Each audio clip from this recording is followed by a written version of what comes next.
بسم الله الرحمن الرحيم.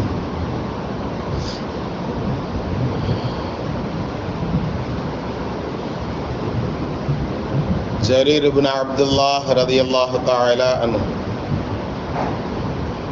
سألت رسول الله صلى الله عليه وسلم عن نظر الفجأة فأمرني أن أصرف بصري أو كما قال عليه الصلاة والسلام والتسليم. صدق النبي صلى الله عليه وسلم. ஜரீர் இப்னு அப்துல்லாஹ் ரலியல்லாஹு தஆலா அன்ஹு அவர்கள் அறிவிக்கக்கூடிய ஹதீஸ் இது.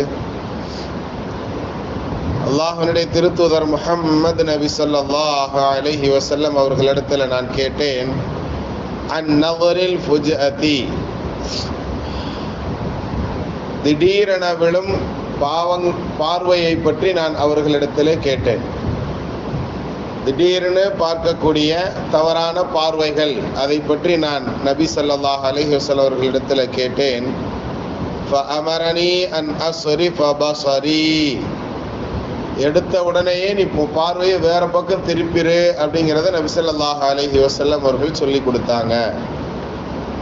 அப்படிங்கிற இந்த ஹதீஸ் பல கிதாபுகளில் பதிவு செய்யப்பட்டிருக்கு. சரி, இது நேற்றைய ஹதீஸினுடைய தொடர்ச்சியாகும். இப்படி நேற்றைய தினத்தினுடைய ஹதீஸில் அந்த ஒரு பெண்ணை, ஒரு அந்நிய பெண்ணை நபி ஸல்லல்லாஹு அலைஹி வஸல்லம் அவர்களுடைய தோழர்களில் ஒருவரான ஃபதல் அப்படிங்கக்கூடிய சஹாபி பார்த்த செய்தியை நாம் பார்த்தோம். அப்போ நபி ஸல்லல்லாஹு அலைஹி வஸல்லம் என்ன செஞ்சாங்க, தன்னோடு அமர்ந்திருக்கக்கூடிய அந்த சஹாபியினுடைய முகத்தை திருப்பி விட்டாங்க. அப்படித்தானே? இப்போ நபி ஸல்லல்லாஹு அலைஹி வஸல்லம் நினைச்சிருந்தா நீ உன் முகத்தை மூடிக்கமான்னு சொல்லியிருக்கலாம் இல்லையா? அப்படித்தானே? இப்போ அங்கேயே நபி ஸல்லல்லாஹு அலைஹி வஸல்லம் அவர்கள் அந்த பெண்ணை முகத்தை மூட சொல்லலை அப்படிங்கிறதுக்கு உண்டான காரணம் என்ன அப்படிங்கிறது, அதை பற்றி நமக்கு ஹதீஸ்கலை வல்லுநர்கள் சொல்லும் பொழுது, ஹஜ்ஜினுடைய நேரத்தில் இஹ்ராம் அப்படிங்கிறது ஆண்களுக்கு தெரியும். மேலே ஒரு துண்டு போட்டிருப்போம், அதே மாதிரி இடுப்பில் ஒரு வேஷ்டி கட்டியிருப்போம். ரெண்டுமே தைக்கப்படாத துணியாக இருக்கும். அப்படி தானே? நம்ம அந்த மேலே போட்டிருக்கிற துண்டை வச்சு முகத்தை மூடக்கூடாது அப்படிங்கிறது நமக்கு உண்டான சட்டம். தலையவும் மூடக்கூடாதுங்கிறது நமக்கு உண்டான சட்டம். இதே போன்று பெண்களுக்கு என்னன்னு சொன்னால், முகத்தை மூடக்கூடாது. அவங்க ஹாஜியாக இருக்கிறாங்கன்னு சொன்னால் அவர்களுக்கு உண்டான இஹ்ராமினுடைய முக்கியமான அம்சமே முகத்தை மூடக்கூடாதுங்கிறது தான். புரியுதுங்களா? ஏன்னா அந்த பெண் ஹஜ்ஜுக்கு வந்திருக்கிறாங்க. நபி ஸல்லல்லாஹு அலைஹி வஸல்லம் ஹஜ்ஜத்துல் வதால வச்சு தான் இந்த இது நடக்குதுங்கிறது நேற்றைய தினம் நாம் பார்த்தோம். அப்போ ஹாஜியாக வந்திருக்கக்கூடிய ஒரு பெண்மணி அவர்கள் முகத்தை மூடுவது கூடாதுங்கிறதுனால தான் இந்த சஹாபியினுடைய முகத்தை பிடிச்சி நபி ஸல்லல்லாஹு அலைஹி வஸல்லம் என்ன செய்கிறாங்க, வேற பக்கம் திருப்புறாங்க அப்படிங்கிறத நாம் பார்க்க முடியும்.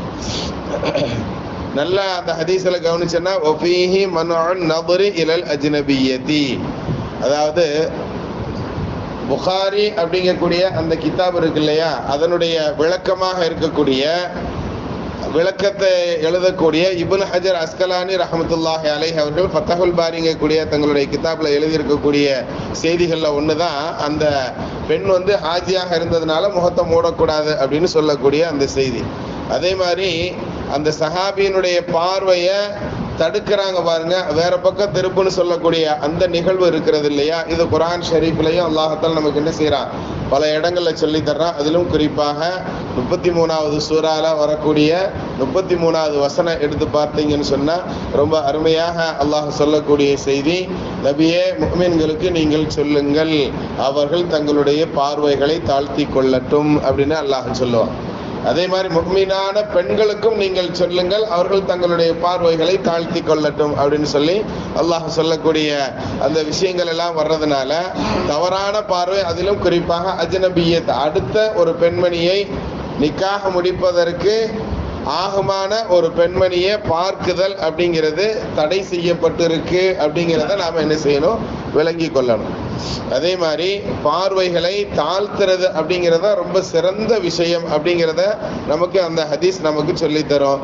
மூன்றாவது செய்தியாக அந்த பெண்மணியை ஏன் முகத்தை திரும்ப சொல்லாமல் முகத்தை மூட சொல்லாமல் இருந்தாங்க அப்படிங்கிறதுக்கு உண்டான காரணம், அந்த அம்மா ஹாஜியாக இருந்ததுனால அவங்கள முகத்தை மூட சொல்ல முடியாது அப்படிங்கிற இந்த மாதிரி உண்டான விஷயங்கள் எல்லாம் சாதாரண ஒரு பெண்ணை பார்க்குதல் அப்படிங்கக்கூடிய அந்த விஷயத்துல வரக்கூடிய செய்திகள் ஃபிக்ஹ்னுடைய சட்டங்கள் என்பதாக நமக்கு பெருமக்கள் சொல்லி தருவாங்க. கண்ணியமானவர்கள், ஹைர் அல்ஹம்துலில்லாஹ். இப்போ அந்த அடிப்படையில் இன்றைய தினம் நாம் வாசித்து காட்டிய அந்த ஹதீஸும் அதனுடைய தொடர் தான். யதார்த்தமாக நாம் போகும்பொழுது முதல் பார்வை பற்றுச்சு அப்படின்னு சொன்னா ரெண்டாவது முறையும் திரும்ப நாம பார்வையை மீட்டக்கூடாது. நம்மளுடைய பார்வைகளை நாமே திருப்பிக் கொள்ளணும், நம்மை நாமே சுய கட்டுப்பாடோடு நடந்து கொள்ளணும் அப்படிங்கிறத நமக்கு இந்த ஹதீஸின் வாயிலாக நபி ஸல்லல்லாஹு அலைஹி வஸல்லம் சொல்லி தர்றாங்க.